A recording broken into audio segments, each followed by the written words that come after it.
James Wilson, welcome, bro. I never knew Appreciate you. TV. Thanks for coming up. All right. Appreciate you. We're gonna get right into it. When we spoke previously, you said something very profound. You said content can save our children, right? Can you please explain what you mean by that? Content is the driving force behind what we call marketing. Content is what substantiates your attention and appreciation for something. With children, the content that is provided to them determines their appreciation for education. So, when we think about Black children, children of African descent, the content that is given to them, that's dispensed to them, is given to them for a specific reason. And the content that Black children absorb and retain is content that works against their collective best interest. So it's important that those of us who are creators, so I'm an author, the type of content that I'm going to create through literature, it's important that that type of content reinforces and establishes a destiny that is best suited for Black children. When Black children don't have content that is designed to propel and further them forward, all it does is create a regressive type of situation for them. So the way that we are failing, and what we have to realize, the thing about content is we have to realize that we are in a state of war. And when you're at war, one of the first things that your enemy attempts to do is to capture your mind, your mentality. And our enemy, those who are not African people, our enemy is very sophisticated and understands that targeting the children is the most effective way. So every form of content, especially resources that are educational, they start there and they make sure that the type of information that's presented to them is in fact going to turn them upside down, inside out, work against their best interests. It does not behoove people like the European and so forth to instill information and content that gives the Black child a sense of self-identity and self-determination and self-worth. Can you So, can you give an example for those unaware of the content you're referring to that is detrimental to the development of African children? um, sure. Just the type of literature that our children are presented with. Let's just start from a historical standpoint. They'll have there are many books in Barnes and Noble in the children's section that are on the presidents of the United States, the War of 1776, American independence. They try to build a sense of patriotism in Black children that gives them an allegiance to the oppressive conditions in which we were brought here under, as opposed to figures in history that combats that type of oppression. That's why you don't see a lot of books for Black children, especially in the big stores and in the classrooms, on figures like your Marcus Garveys and your Yasantiwas, and even the books that you have about people like Harriet Tubman. They're whitewashed. A lot of these books aren't written by Black people. But anyway, getting back to it to answer your question, it's that type of literature that circumvents the best interests of Black children, if that makes sense. As a published author with books, right, with titles like "Teach Me About Garvey," Teach Me About Malcolm," "Red, Black, and Green," created for Black youth. Do you find our community appreciative and supportive of literature? No. Uh, to answer that, no. Um, our people do not appreciate literature the way that we're supposed to. Again, especially when it comes to the children. I go to book fairs and conferences around the country, even educational conferences, and I'll be there with my books, and I'll see a few others there. A lot of times we get glossed over because literature requires a different type of commitment, especially literature that is obligating Black people to do the things necessary to alleviate our conditions. So when you think about that with children, there's a lack of appreciation. Now, I will say this, the children and teachers who I go to visit at their schools, they do appreciate it. I probably visited my book came out about 5 years ago. So in the last 5 years, I probably visited about 20 different schools. You could say that's probably over between 2,000 and 3,000 students that I've personally been able to interact with. They appreciate it, but you got another 10.1 million Black children across America and another 30 million Black adults across America who don't get to interact with me. And so, again, those who I personally touch, they appreciate it, but the majority of us do not appreciate it. And like I was telling you earlier, that's because we are made to not appreciate the things that are essential for us to get ahead. You know what I've observed, even though I say anti-intellectual, because people take intellect with reading anything. And what I notice, Black people do read, right? But it's what they read. They like those. I don't even know the terminology for that genre, bro. But it's like these relationship drama I know books. what you're talking about. Yeah, you know that type of vibe. Yeah. People really like that. And with the children now, what I notice is that households who expose the children to the literature like you're making, the children develop a taste and they're more open to it. Right. So I think what happens a lot of times is that when the children aren't exposed at a certain age and they're only given, if they're even reading, they're reading a thing that's almost like fully entertainment. And if it's not entertainment, they're totally turned off. Right. So I think we need to do a lot of work collectively, especially in the family, of exposing the children to what I would refer to as real literature from earlier on. So it's palatable to them and they have more of appreciation for it. I wanted to ask you, right, because I know how the grind is. Did you ever get discouraged, bro, going to all these events and it's like you're not getting a response? A little bit of discouragement, not too much, but going to those events, what it did was I'm always trying to look at the learning opportunity involved. And it gives me a firsthand experience of seeing our people neglect what is necessary, what's best for us. So, and going back to your question, this type of anti-intellectual culture, and like you said, you have a point. It's not just reading, but more so what we're reading. That's reflective in the aspirations that we have. You know what I'm saying? We are fundamentally, well, I say this, our adversaries make up a lot of the essential areas that we depend on. That's why we don't have enough Black doctors. We on the heels of COVID. we 3 years in this COVID era. We don't have enough Black virologists. We don't have enough Black epidemiologists. We don't have enough Black researchers and so forth. And that puts us at the leisure. Serious problem, bro. Right. Get nobody check in and see what's going on. Exactly. And that puts us at the leisure of other people. But when you don't understand what that really means and the vulnerability, the vulnerable state that puts us in, then you won't have that type of appreciation for intellectualism. So going back to your point, we don't appreciate what is intellectual. And oftentimes when we do develop the appreciation, it's too late. Like I said, our enemy, who is very sophisticated, the European understands to start this anti-intellectual culture very young.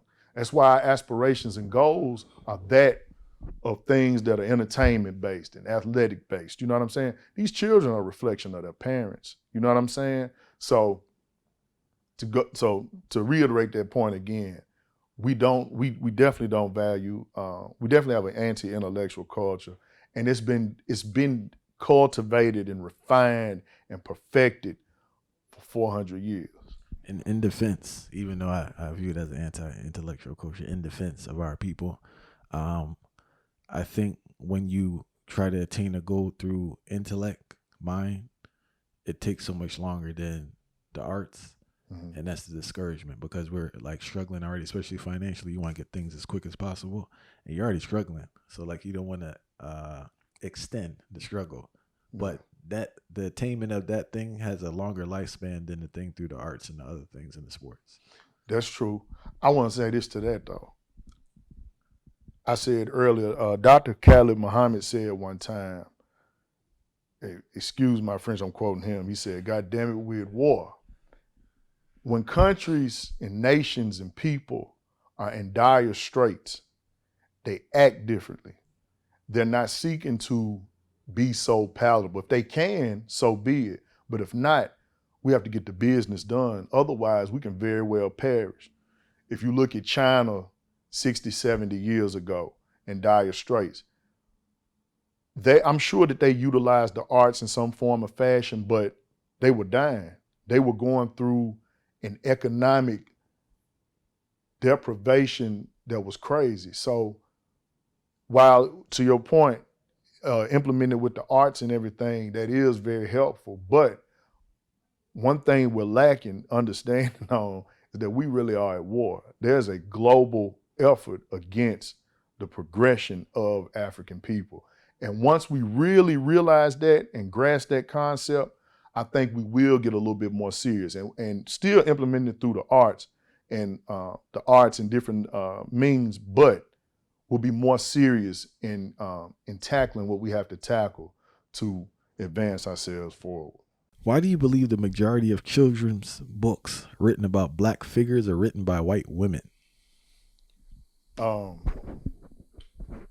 That's a very intentional move by the European.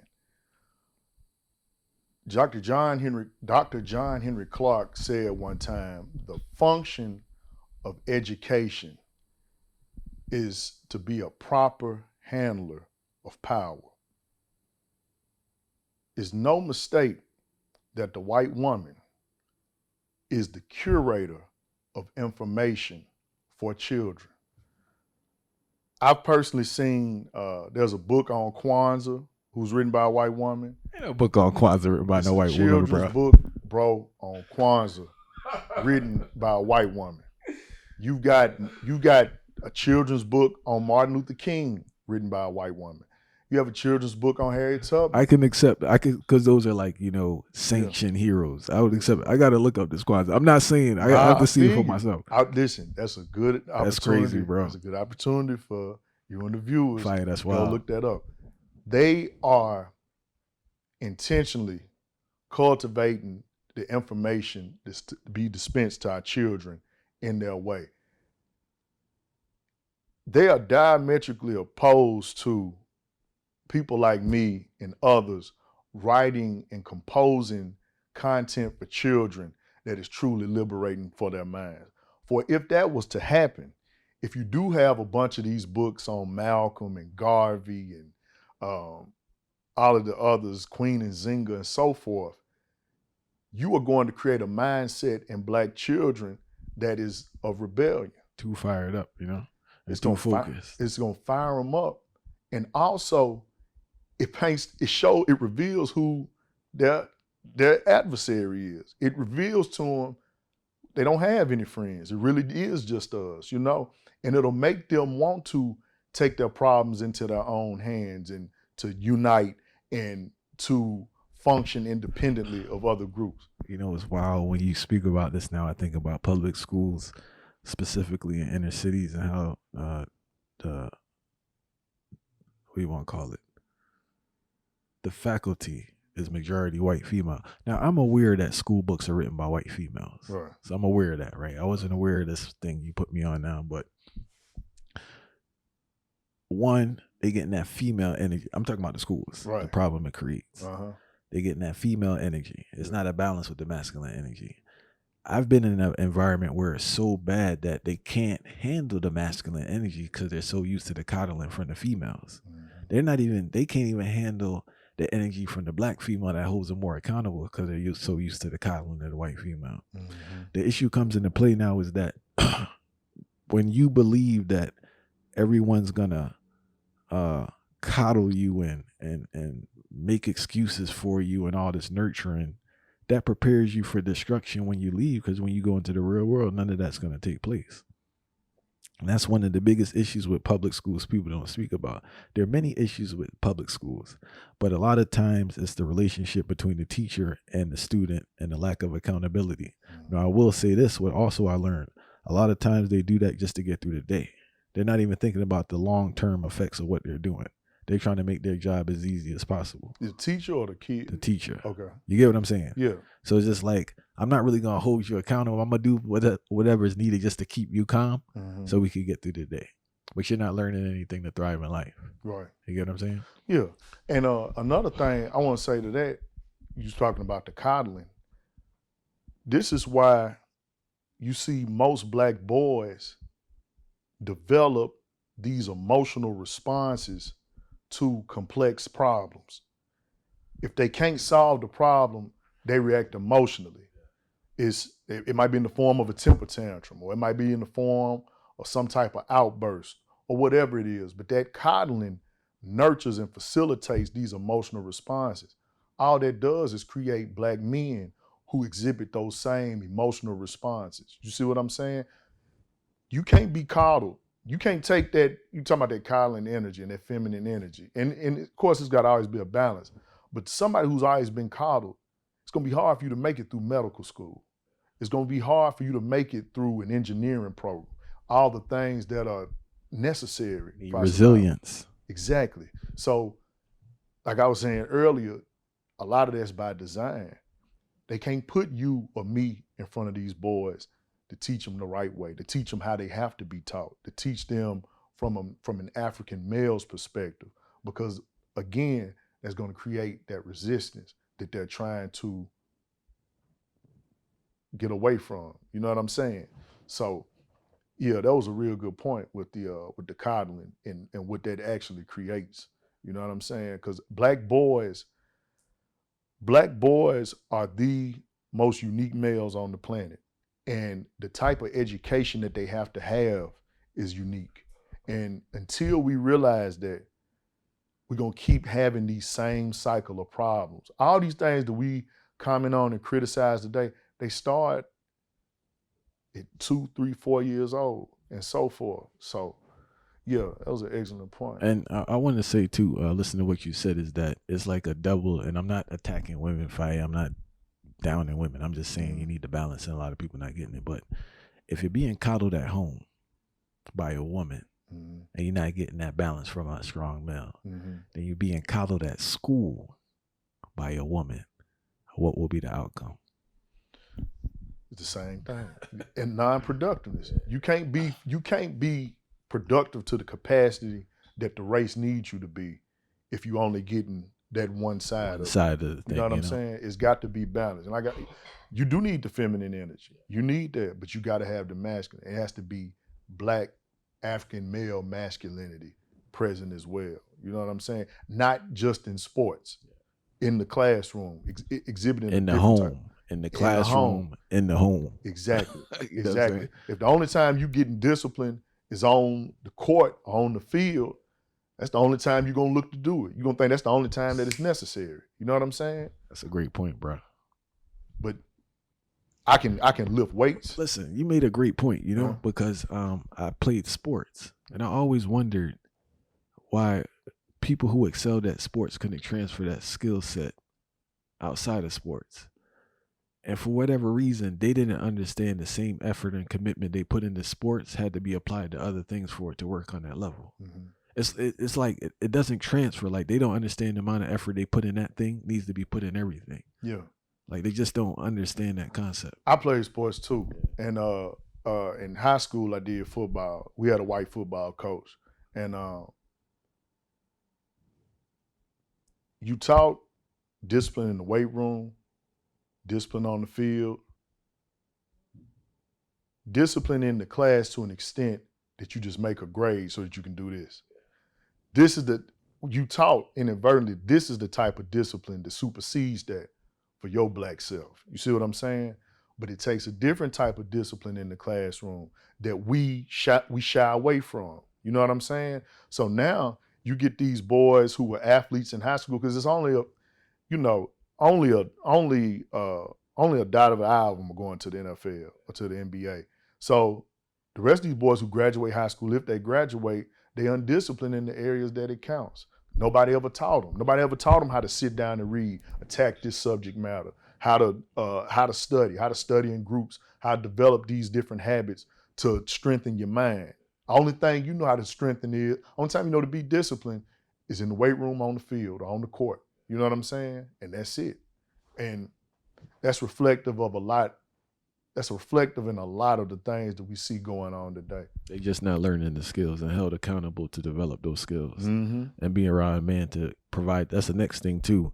I don't want to stretch out this argument, but a lot of times they don't see a male being disciplined in the areas we spoke about. Right. They only see males disciplined in other areas. Yeah. You know? My granddad, I just want to say this real quick, because I'm just thinking, like, my granddaddy, he could make you cry teaching you math.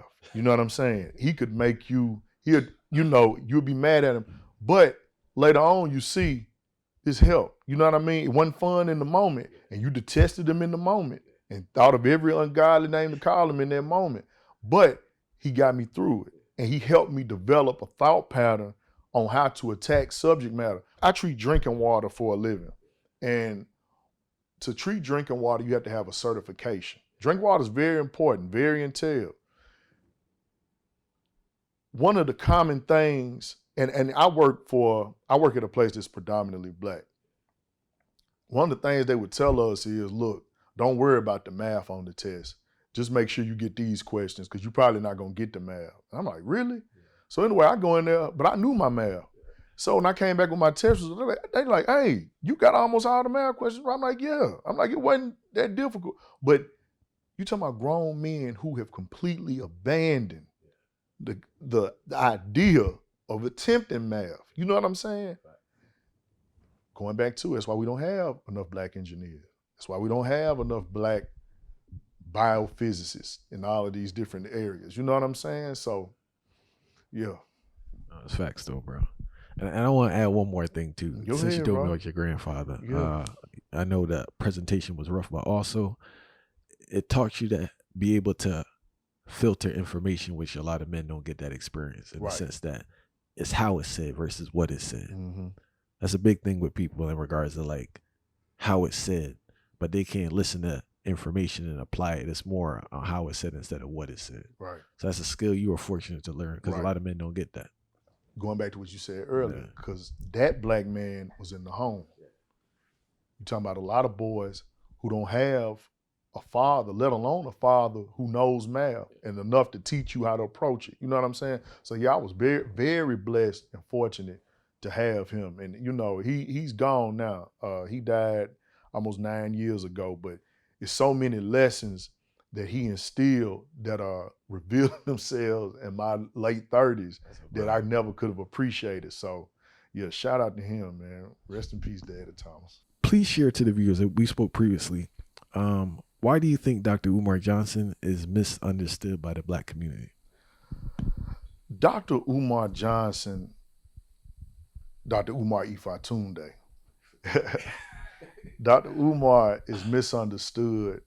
In my opinion, one of the things that I take away from it, Dr. Umar turns a mirror on black people.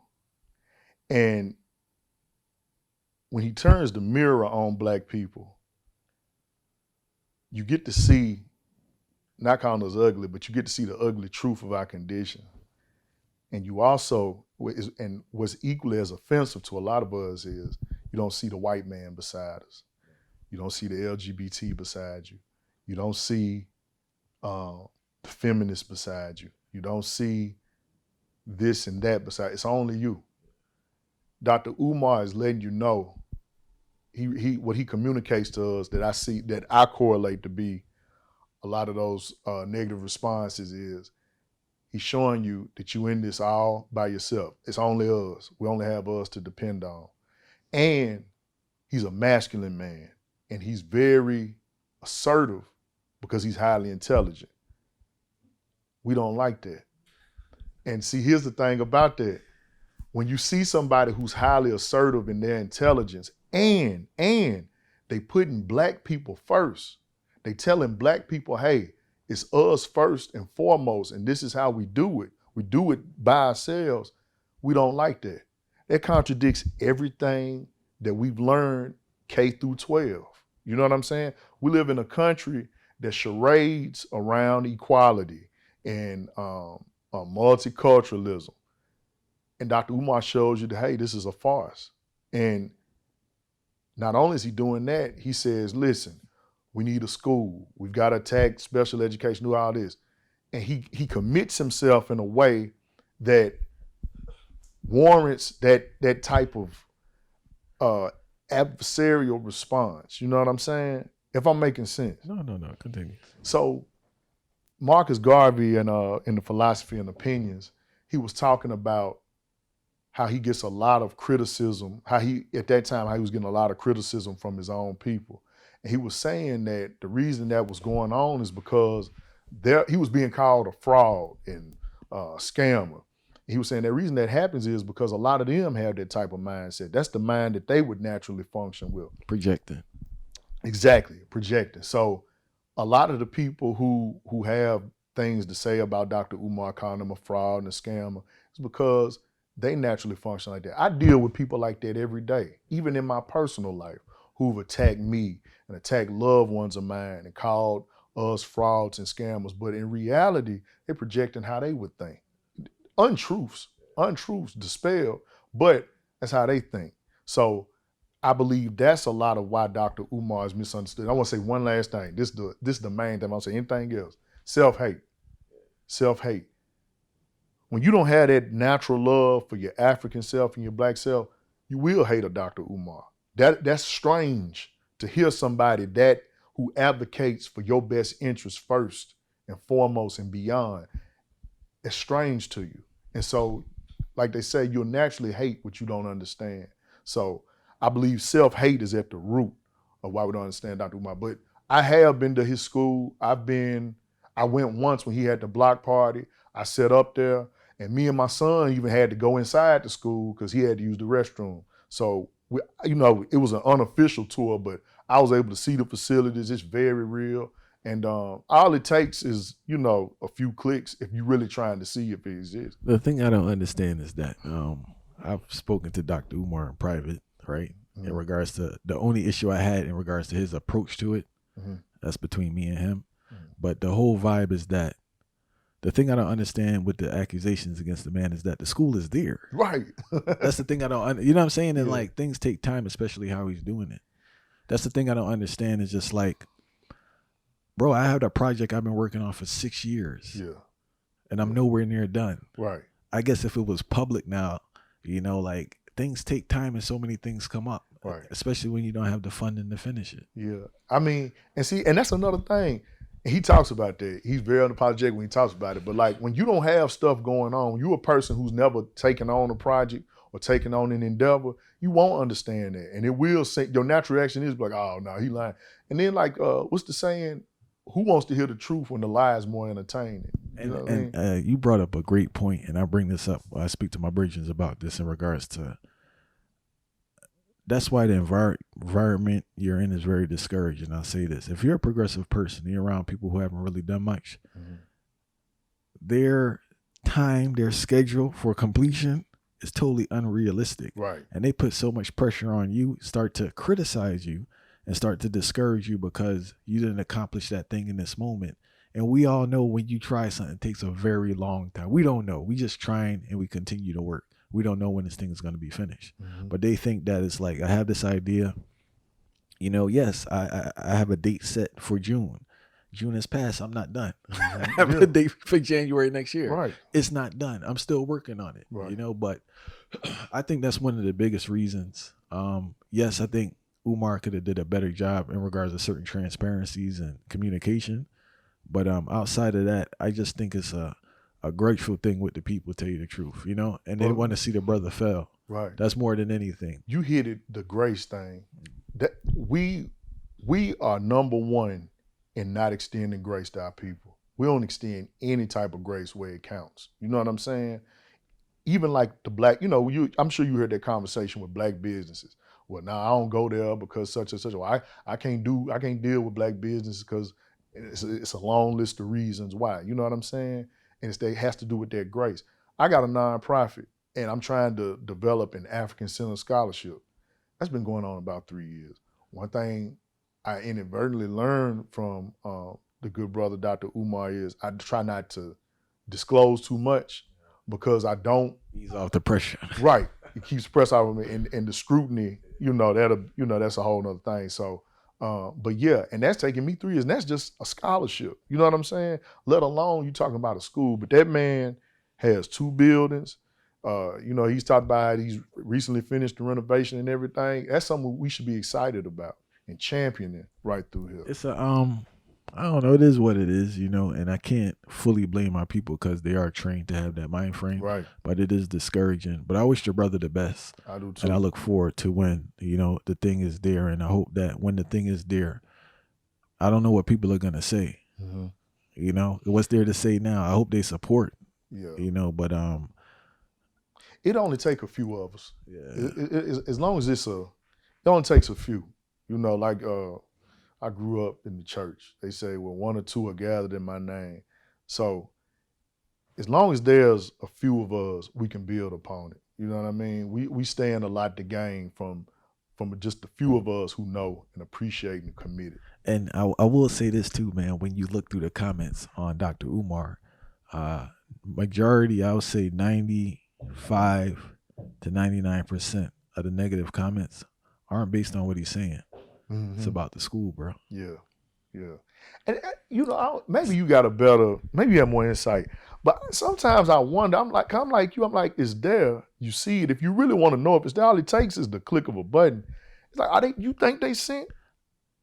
I just think, no disrespect to the people that are watching. A lot of them, I don't think like they're the brightest people. No disrespect. Some of the people making the comments in regards to like, even if they had a different argument about the school, just the fact that it's not there and a different question, it would be more acceptable. But then it's just like, as you said, the self-hate, like people really don't want to see a brother win. Right. And this is weird in a sense, like it's not like he's trying to be an artist, like he's trying to provide something that actually benefits the people long term. Because remember, when that person is educated and develops, they'll have their own family and kind of bring the thing on a level. So, but I don't know. As I said, I wish him the best, man, and I'm patiently looking forward to the opening of the school, seeing the children in there learning and seeing the manifestation of his vision. I just want to say, not to elongate, but going back to what you said earlier, that anti-intellectual culture that we have, you're not made to appreciate that. The majority of us, we literally can't appreciate it because we have been taught that this is unneeded. We have school. Our problem is in the voting booth, or our problem is, whatever. You know what I'm saying? But we've been made not to appreciate that. When you talk about intellectualism, that's prime. Developing a school, building a school. What more could you ask for? I mean, you can ask for more, but I'm just saying, look at that. You're talking about, that's at the staple of developing and cultivating the black mind, the child's mind. You know what I'm saying? The promise in that's going to go hundreds of years. We can't appreciate it. And it kind of goes back to what you were saying with the anti-intellectual culture that we possess. Deion Sanders has received and still is receiving a lot of criticism for leaving Mississippi State for the position at Colorado University, right?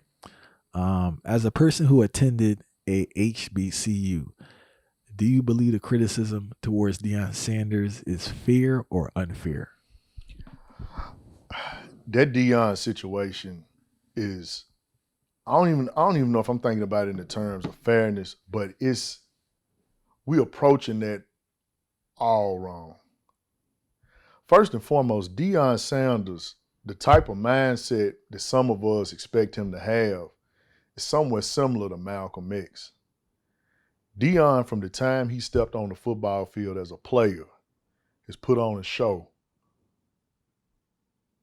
for white people. All right, he's prime time, And he's not our black prime time, he's their prime time. They pay him. That's been his MO from the jump. So to expect Deion to have some type of racial allegiance, we can expect whatever, but to be realistic and expect that type of allegiance from him, it shows how immature we are and how we don't think about the situation. I think one thing that we should explore is how was Deion acquired and the framework that has to be there for that to happen. Colorado, University of Colorado, I looked it up the other day. They have 4 campuses, and they have a student enrollment over 66,000 students. Their average tuition is right under $22,000. If you multiply 66,000 by 22,000, that's over $2.4 billion a year. Colorado can buy whoever they want. It'll always be another Deion. That's going to happen. And the reason that Colorado was able to acquire Deion is because they have that type of framework. You talking about a college and a university that rivals some corporate entities, generating that much money a year. You can put all kind of money in your athletic department and get who you want. Jackson State, where Deion came from. Oh, it's Jackson State. Jackson State. My bad. Yeah, no, it's all good. Jackson State has an enrollment somewhere between 7,000 and 9,000. I didn't look up their tuition, but if it was the same, you're still looking at almost 10 times less than that. What we should be advocating for, those of us who have a problem with Deion did, and that is a problem, but those of us who had a problem with what Deion did, we first need to do a very constructive analysis on how that happened and what we really need to be advocating for.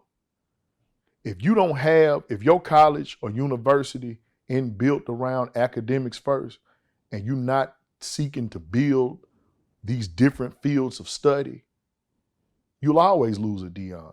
You'll lose anybody. That's how that goes.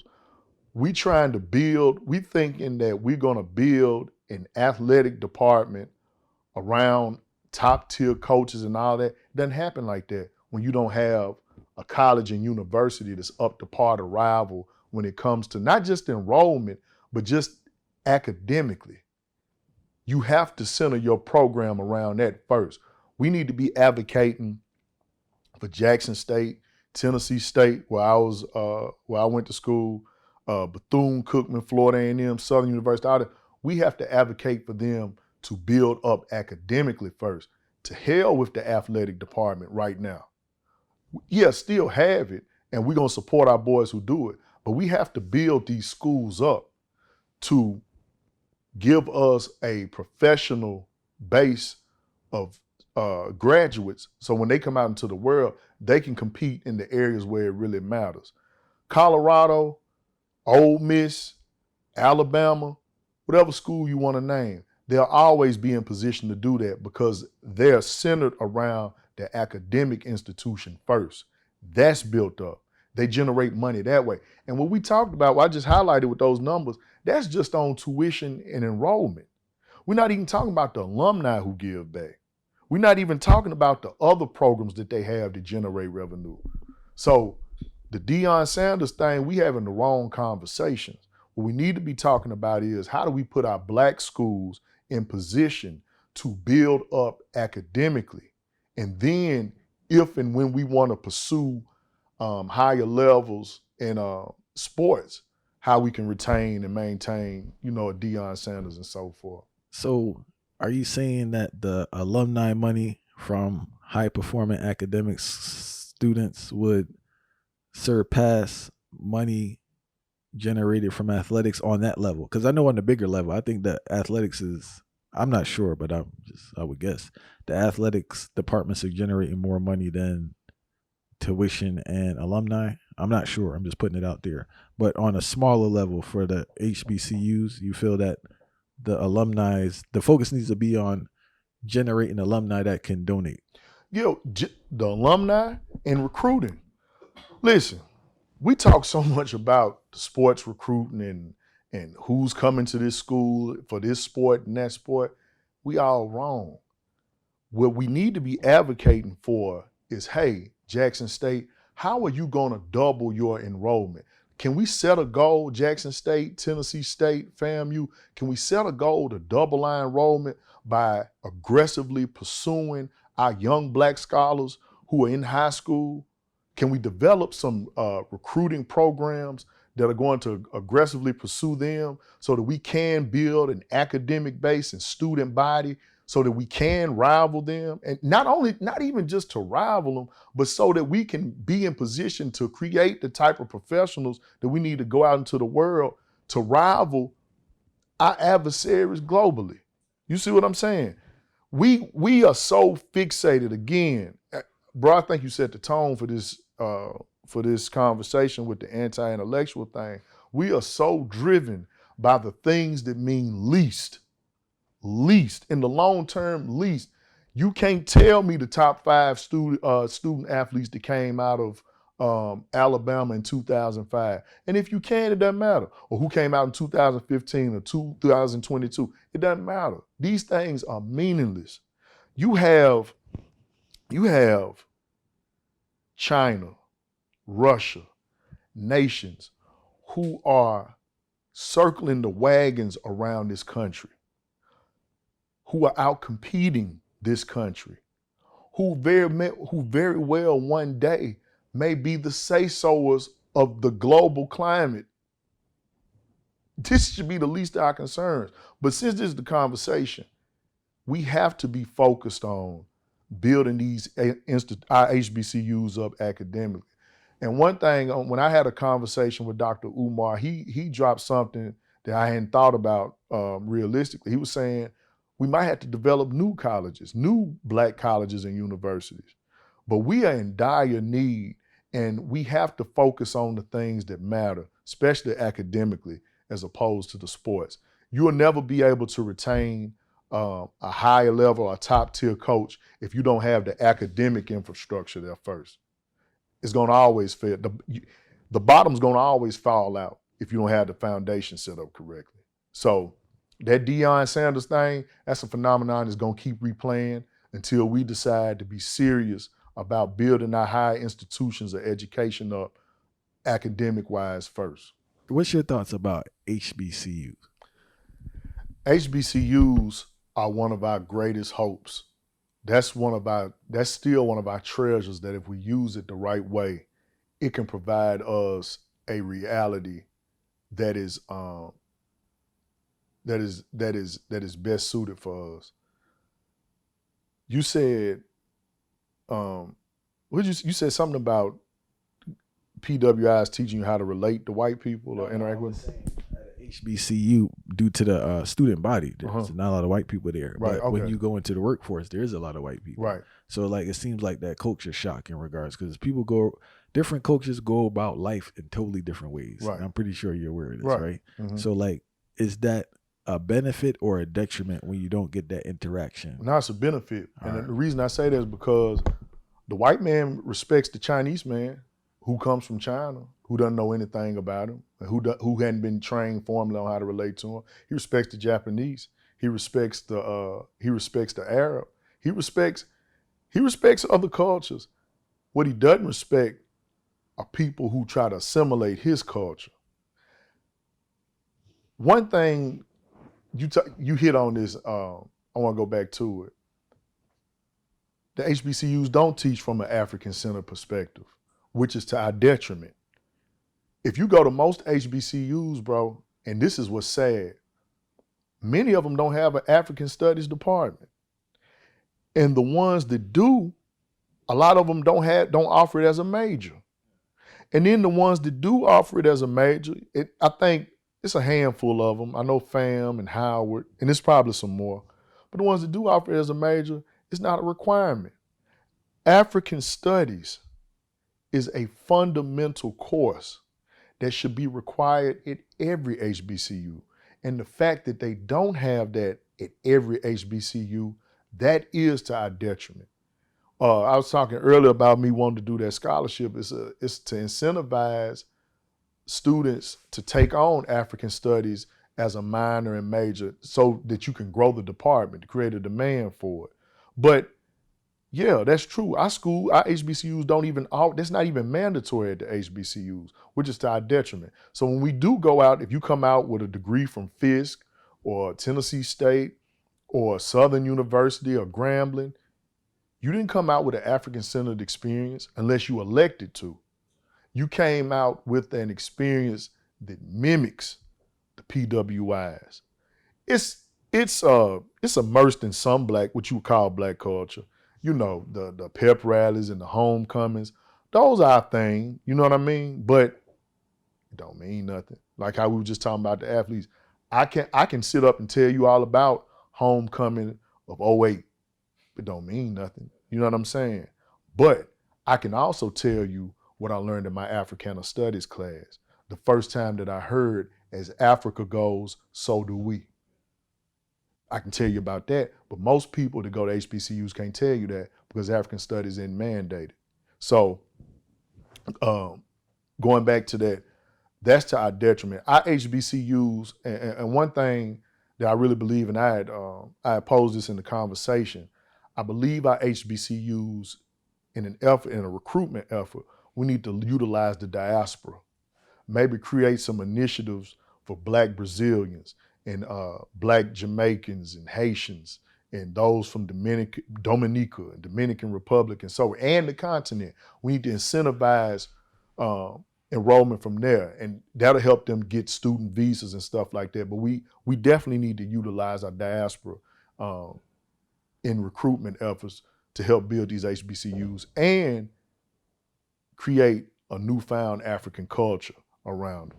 As a member of the UNIA, right? Can you give us 4 reasons you believe Garveyism is the only hope for Black people? Yes, I can. And before I do, I got to shout out my division, UNIA Division 421 in Atlanta, Georgia, where our president, John Hargrove, is the president.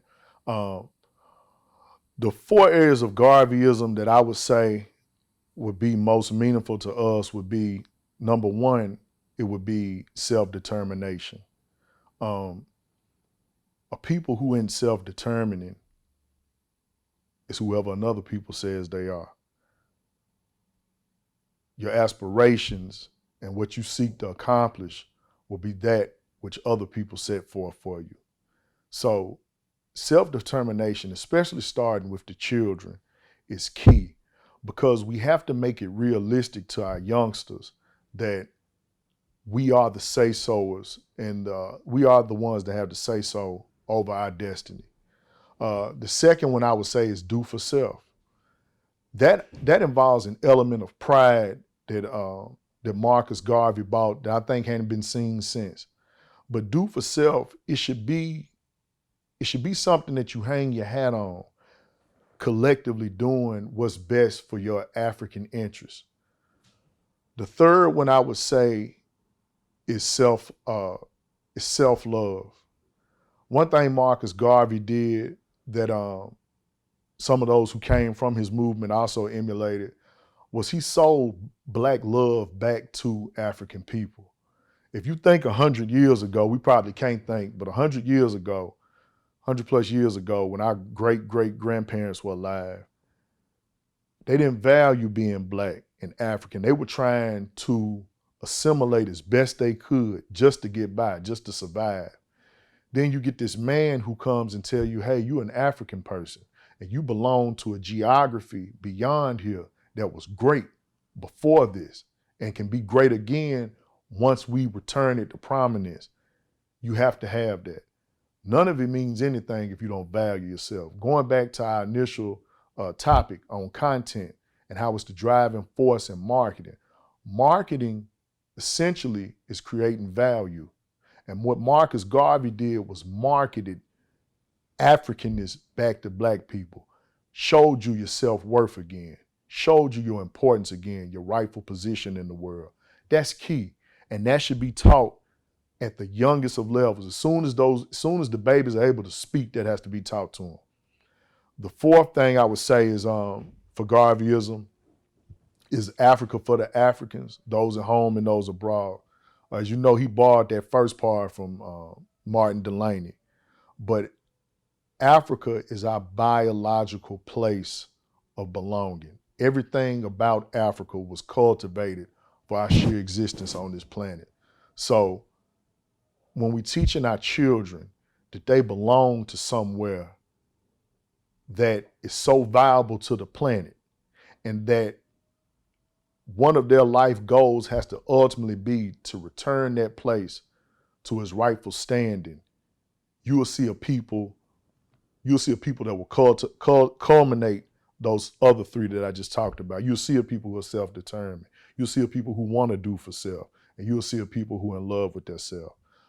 So those are 4 areas of Garveyism that I would highlight that would justify why Garveyism is our only solution in this 21st century for Black people around the world. Fire, I really appreciate the reasoning, right? Can you let the people watching know where they can contact you and also where they can purchase your books? Yes. So I'm on Instagram at James Writes 615, JamesWrites 615, like James Writes 615. I'm on Instagram, Twitter, and you can even find me at Facebook at James Writes 615.